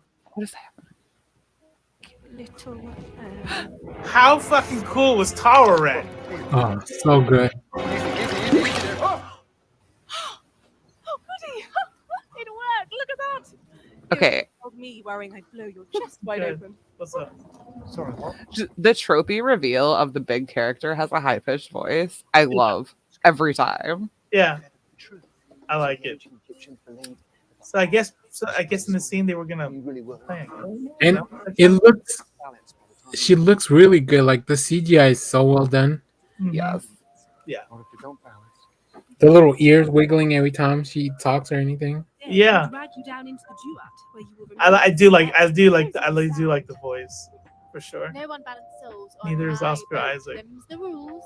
Fingers crossed. Oscar Isaac fought so hard for the Storm Pilot to be canon. There's no way we're ending up down there. We're not going to the field of reeds either. All right, what are you proposing? If it comes to it, and kill the hippo, steal the boat. Sing the hippo song. I know Layla wasn't in this episode. Okay, what is the hippo song from? Oh, I don't know. He sang it on like Jimmy Fallon or Jimmy Kimmel or one of those late night shows. But like, it's not like that's where it started? I don't know if he made it up or I don't know. Oscar Isaac he's talented enough that he could have made it up, but I don't know. He is very talented. I didn't know he played the guitar. So. Song. Yeah, it's great. But just really quickly, I also want to touch on. I know Layla Wasn't in this specific episode, but she's also been really good. Who's that? Um, I love Layla. The character is just like super badass and like not putting up with any shit. I have a Uh, theory Yeah. that the reason he doesn't want Khonshu to make her his avatar is because she would be scarier than him. Oh, Not yeah, I because can he's see that. worried about Yeah. her. But I mean, I think both, right? It's kind of like I think he's just scared of her. this is true, but I think it still could be both. Like she would Maybe. be badass, but then what I mean by both is not like afraid for her, like oh she's gonna get hurt, like not like that, but like that she's gonna go into such a dark place. Yeah. And I think she would leave him right. Oh, well, for sure. do you think he's afraid of that? Because he spent the whole time pushing her away. That doesn't mean anything. Well, no, I'm saying he's not. Someone who's like, "Oh, don't leave me," is not also like. I think a lot of people who want people to spend a lot of their time pushing them away to prove that they won't leave. Is that what you think from Mark though? I don't know. I don't. I see what you're saying. I don't understand Mark. Yeah. Also, I just want to say they brought in they name dropped Bushman, and I was like, oh my god, are they saving the Bushman for like the last episode? I don't know what that is. He's a big villain for Moon Knight, like the older Moon Knight runs. So I don't know.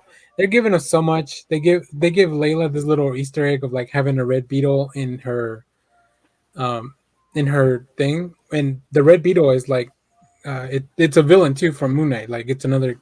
So like, is she gonna turn into that? I don't know. They can do so much, but then I'm like, there's only one episode left. They can only do so much. So here we go. To wrap this up.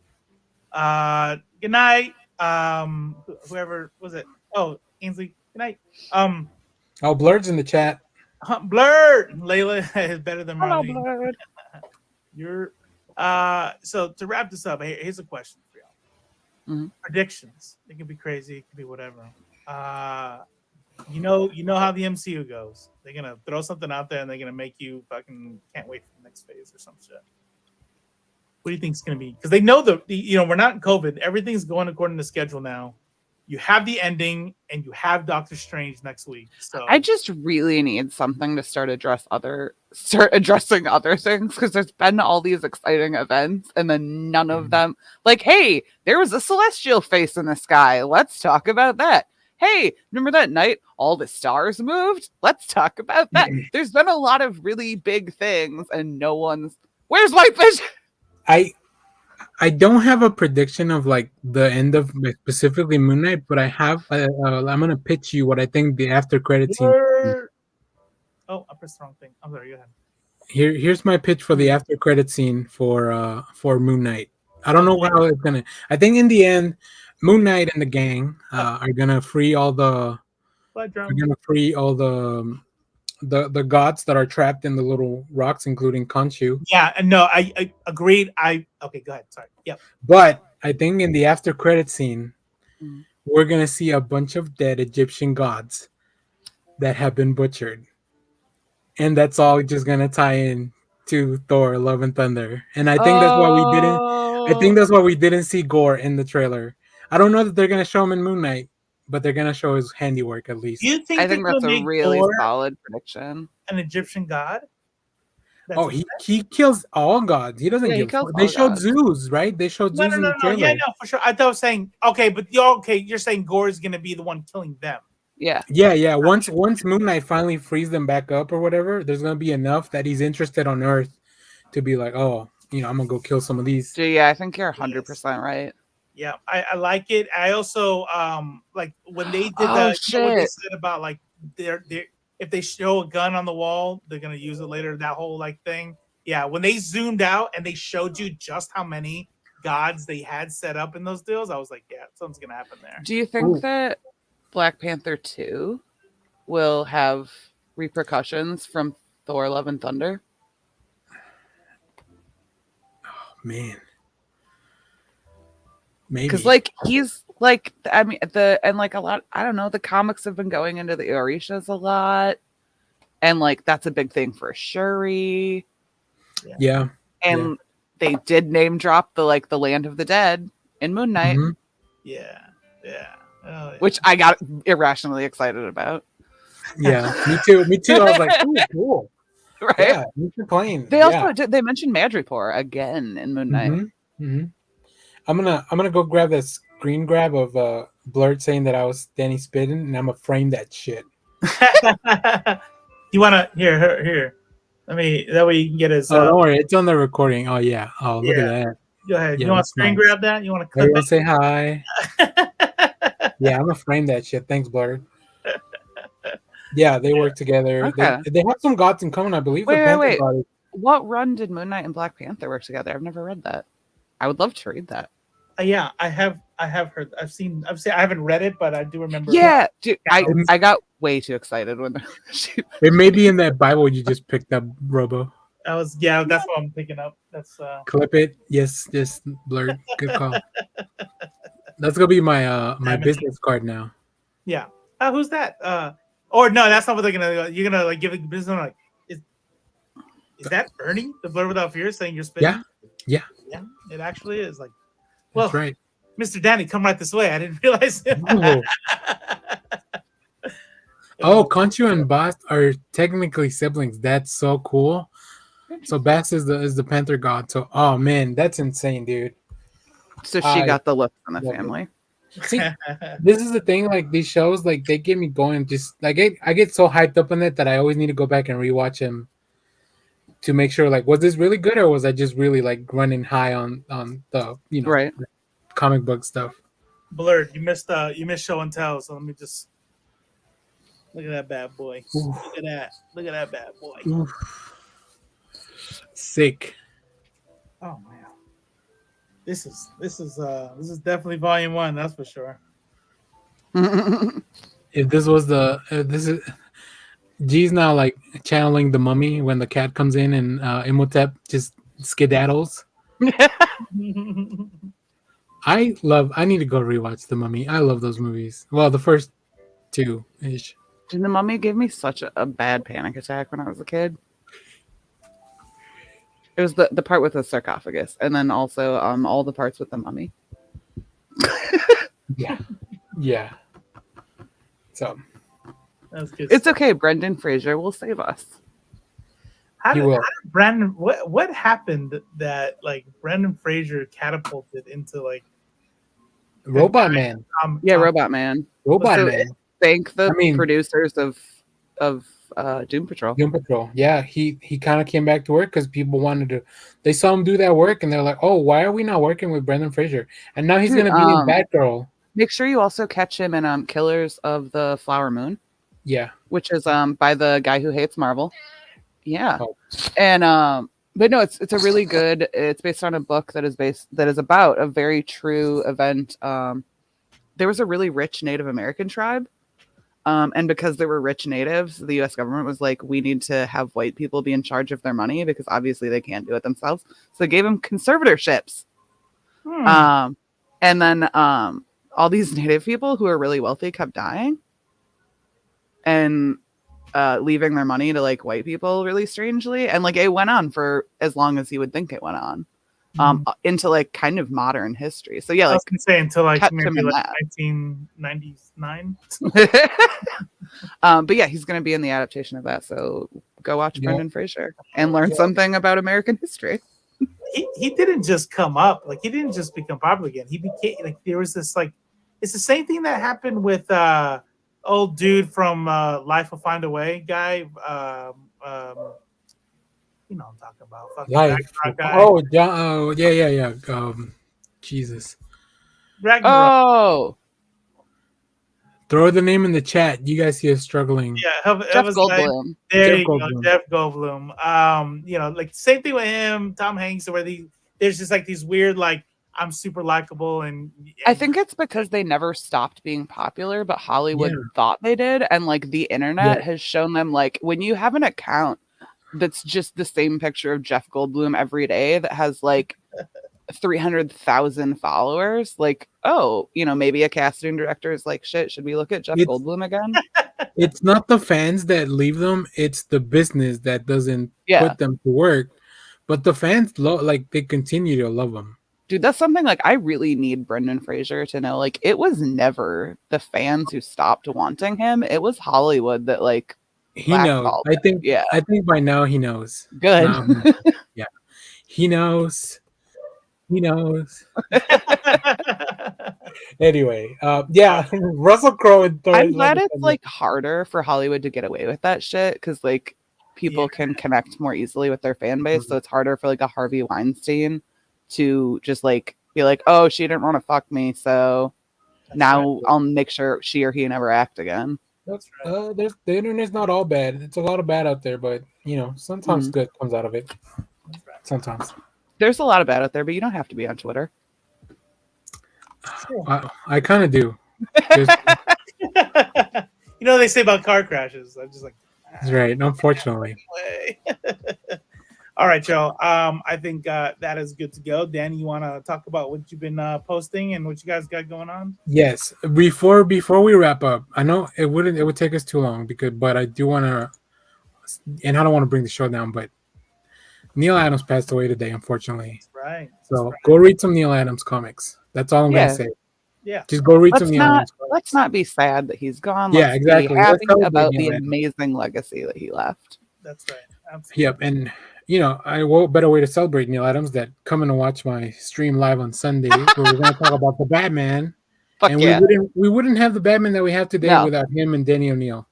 I know, look, Frank Miller gets a lot of credit, but Danny O'Neill and Neil Adams saved Batman from cancellation in the 70s.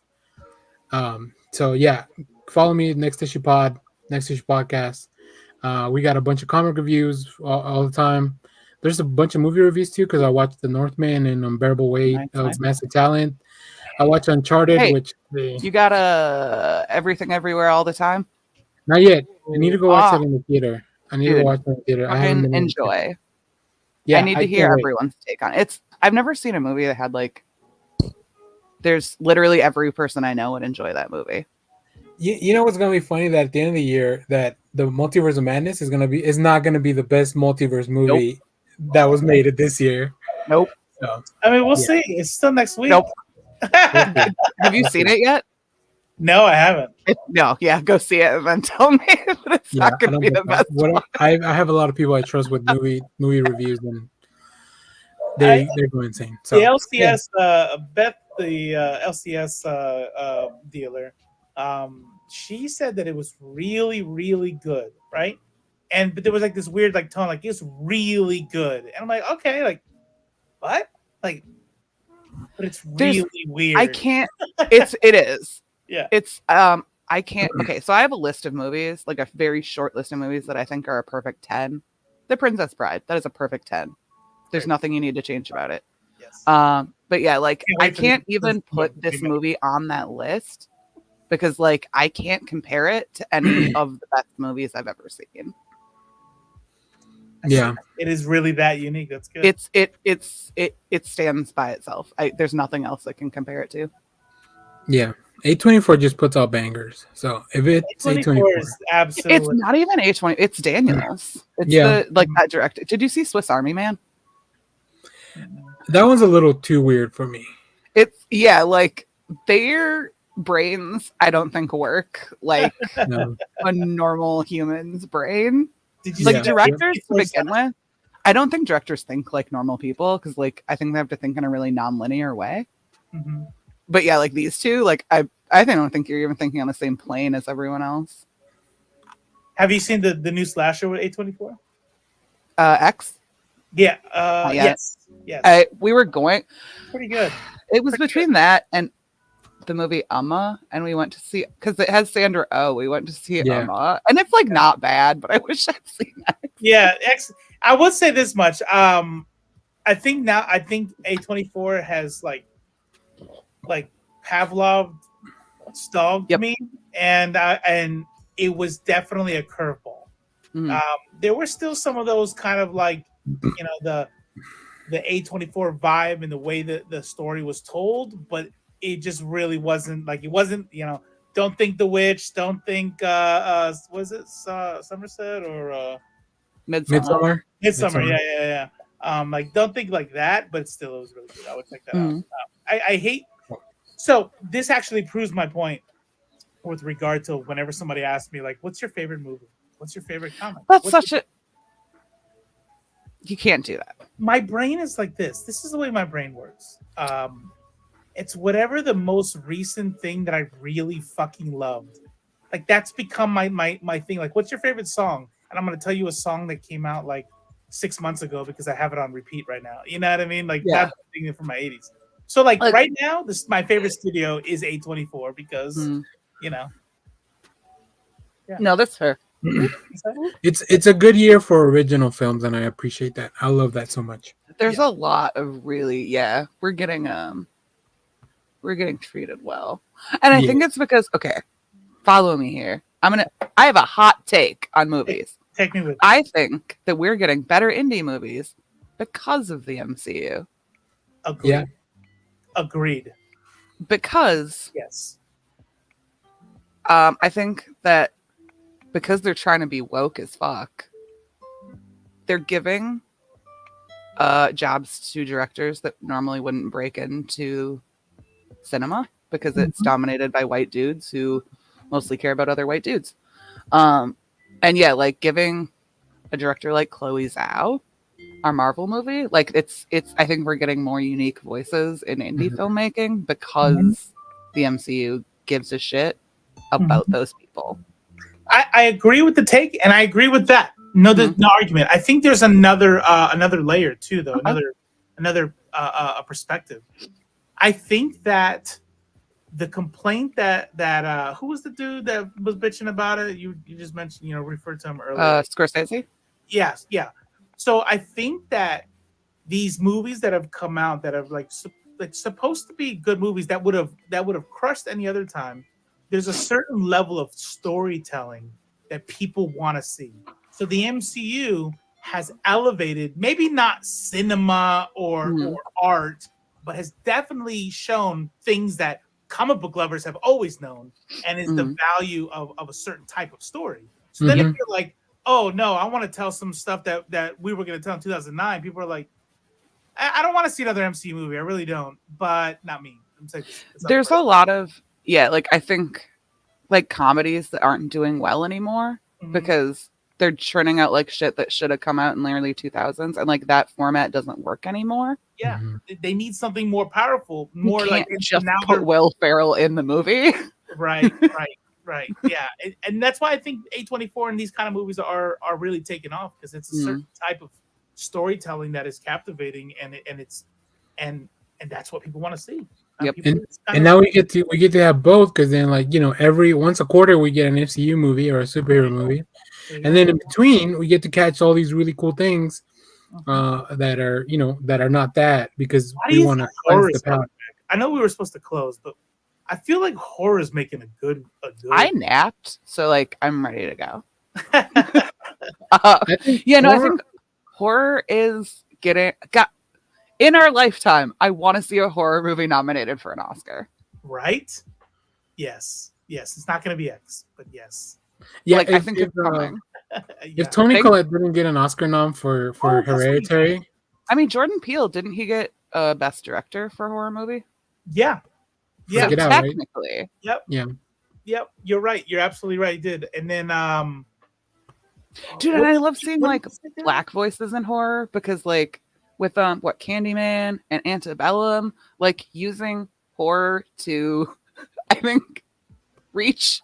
I don't know if the intention is to reach white people, but I'm like, oh, I kind of get it now. Yeah. There's even the new movie Masters that came out on Prime. That it's also it's very good. We're talking about horror movies now, and I have a dark window in front of me, and it's creeping me the fuck out. Yeah. This will help. Oh, is that Black Phone? Oh, now I gotta close it. I'll be home in the morning. Where you going? I'm staying over at Susie's tonight. What's new? The flyer. The paper's calling the grabber. I wish you wouldn't call him that. You don't actually believe that story, do you? Because he can't hear you, and he doesn't really take kids that safe.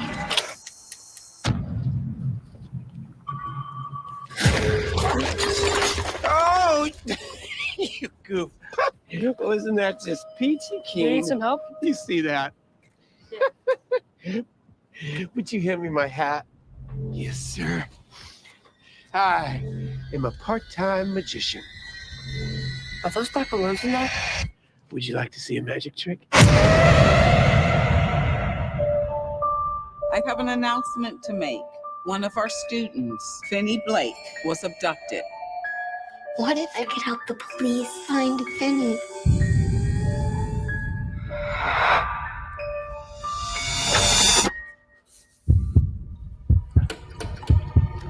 Doesn't work. Not since I was a kid. I'll scream. I'll scratch your face. This face? Daddy, I had a dream about it. What happened in your dream? He was taken. By a man with black balloons. Yes. We never release those details.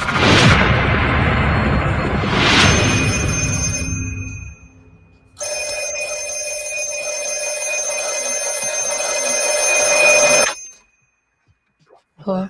Don't hang up. Who are you? You know all our names? You're getting out of here. Please, please let the dreams be real. See the wall in front of you? I tore a long cable loose from down there.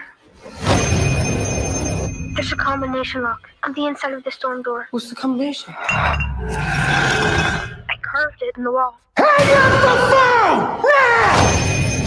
The tree, the door, the gate. I'd never seen it before except in my dream. You don't have much time. You're gonna use a weapon.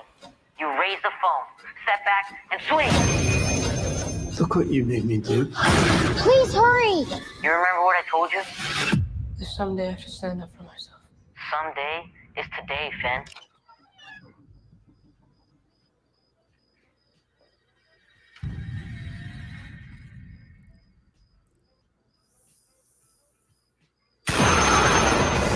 Bitch.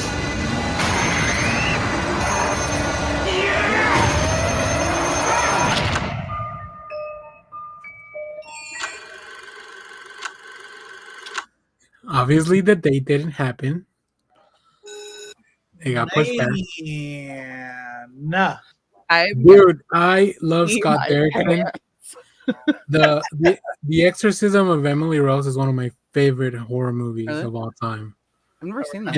And then he also did, I think it's Insidious or Insidious. And then of course Doc Strange. So dude can get the horror vibes. So cool. Did he do Multiverse of Madness? No, that's Sam Raimi, which is another fantastic horror director. So I'm so nervous about that. I can't wait. Go watch Spider-Man 2. It's a fucking good movie. Sinister. Not that's the movie. Rewatching the Spider-Man movies will not give me faith. They moved it, Ainsley. They moved it to June. That's an old trailer. Oh, so they don't mean February 2023. No. It's this summer. There's a newer trailer That's coming out like soon. Yeah, like in a month or so. Yeah. In a month or so. So good. It was supposed to come out 2021 at the end of the year, and then it got pushed back to February, and then it got pushed again. So. Alrighty. Well, that is it. Now, Danny, thank you so much. Everybody in the chat, Ainsley, Ernie, INTS, everybody who was here and is no longer. Lego, yeah, I know you may not be there anymore, but thanks for watching. Yeah, for sure. And we are definitely going to try to make it work. Fridays is the new time, sometime between 8 and 9. And just follow us on Twitter, or even better yet, check the description, because the link to our Discord is in there. I'm pretty sure everybody who's chatting now is in our Discord. Yes. But if you just happen to be lurking, we actually have a pretty lively Discord in there, and all the big brains of comic books and pop culture are there as well. Regular books. You can come talk to me about regular books. Yep, we have a whole channel called Books Without Pictures. I never go in there.